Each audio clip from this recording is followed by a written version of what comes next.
ಕುದುರೆ ಮೇಲೆ ಕುಳಿತು ತನ್ನ ಅರಮನೆ ಸುತ್ತು ಬಂದು ತನ್ನ ಪಟ್ಟಣವನ್ನು ಸುತ್ತು ಬಂದು ಹೋಗ್ತಾ ಇದ್ದಾನೆ. ಹೋಗ್ತಿರ್ಬೇಕಾದ್ರೆ ಆ ಕುದುರೆ ಚಂಗನೆ ಹಾರಿದೆ ಗಗನ ಮಾರ್ಗದಲ್ಲಿ. ಹಾರಿದು ಗಗನಗೆ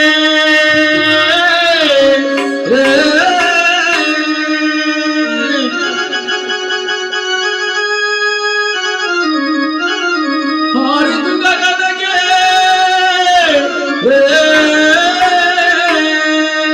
ಗಗನ ಮಾರ್ಗದಲ್ಲಿ ಹೋಗಿ ಈ ಕುದುರೆ ಗುಂಡಾರಣ್ಯವನ್ನು ಸೇರಿತು.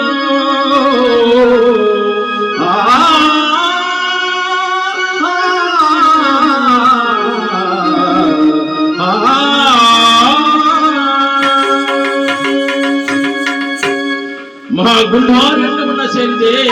ಆ ವಿಕ್ರಮರಾಜನನ್ನ ಕೆಳಕ್ಕೆ ಹೋದ ತಕ್ಷಣ ಕೆಳಕ್ಕೆ ಬಿದ್ದು ಆ ಕುದುರೆ ಮೇಲೆ ಕುಳಿತು ಆ ವಿಕ್ರಮರಾಜನನ್ನ ಕೆಳಕ್ಕೆ ಹೋದ ಕೂಡಲೇ ಆ